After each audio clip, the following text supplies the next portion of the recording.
Для участия в сражениях с противником приходилось пользоваться необходимым вооружением, позволяющим эффективно защищаться от натиска врага, и немаловажным условием для ведения боя было наличие при себе военного обмундирования. В данном видеоролике постараемся выяснить, как историки-исследователи, художники и путешественники XVIII-XIX веков описывали и изображали вооружение и военную одежду ингушских воинов тех времен.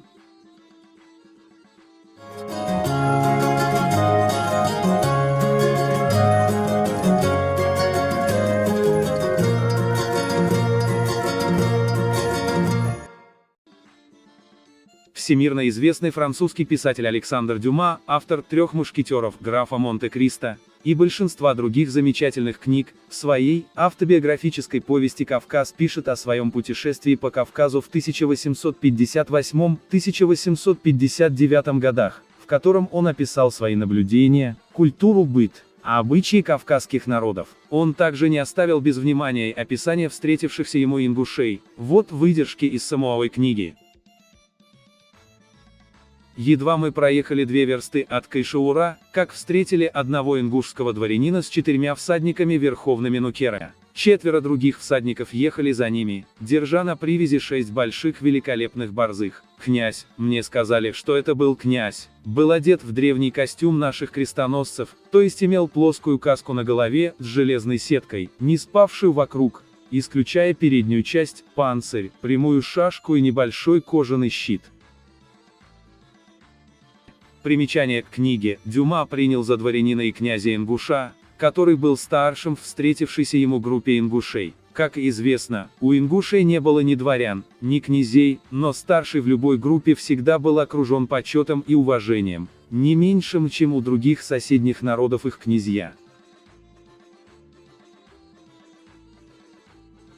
Петр Симон Паллас, немецкий ученый-энциклопедист, естествоиспытатель и путешественник на русской службе. В его труде под названием «Записки путешествия в Южной губернии Российской империи с 1793 по 1794 годы» он описывает вооружение и обмундирование ингушей следующим образом. Ингуши – единственный народ Кавказа, у которого сохранился щит как часть вооружения. Эти щиты изготовлены из дерева, покрытого кожей, и охвачены железными обручами овальной формы. Короткая сучковатая палка, являющаяся частью их вооружения, служит не только для обороны, но и в качестве подпорки для ружья, которое кладут между рогатками этой пики, укрепляя ее конец в земле, что дает возможность более точно стрелять в цель.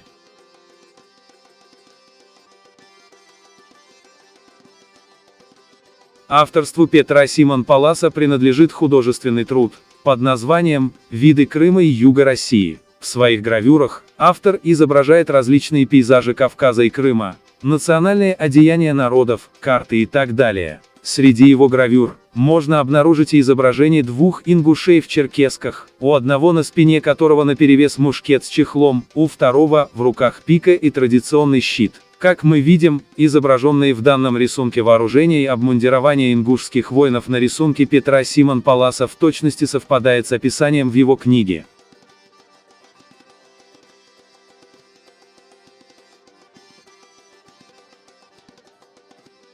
Юлиус фон Клапраут, немецкий востоковед и путешественник. В своем труде под названием «Описание поездок по Кавказу и Грузии» в 1807-1808 годах, Клапраут пишет: «Ингуши одеваются по той же моде, что и остальные кавказцы, но их одежда и оружие лучшего качества. Они одни среди всех своих соседей сохранили использование щита. Эти щиты деревянные, покрытые кожей и укрепленные овальными железными полосками. Их короткое сучковатое копье не только используется для защиты, но когда острием своим оно воткнуто в землю, рогули служат опорой для ружья, и таким образом позволяют им лучше прицеливаться. В противоположность обыкновению горцев, они привычнее всего сражаются верхом, и с восхитительной ловкостью пользуются щитом».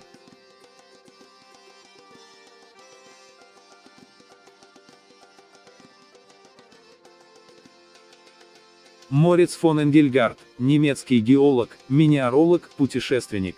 Его авторству принадлежит книга «Путешествие в Крым и Кавказ», изданная в Берлине в 1815 году. В этой книге, в главе под названием «Путешествие в страну галго-ингушей», помимо всего прочего описывается и вооружение ингушей глазами Энгельгарда. Мужчины вооружены всегда, по крайней мере, кинжалами, а при полном вооружении саблей и ружьем, к которому они всегда держат с собой 6 патронов в маленьких карманах по обе стороны груди. Ингуши галга пользуются также щитом, который изготовлен овально, около 1,5 фута длиной из крепкой двойной кожи или дерева и снабжен железными кольцами и шляпками гвоздей.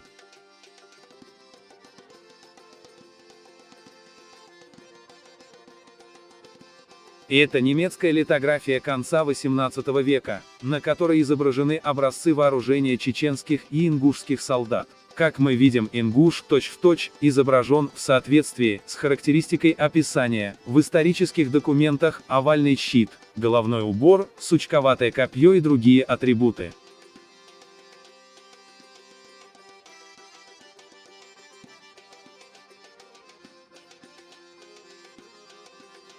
Среди картин французского живописца Жан-Виктор Адама, жившего в XIX веке, можно выделить литографию, показывающую ингушского всадника периода XVIII-XIX веков.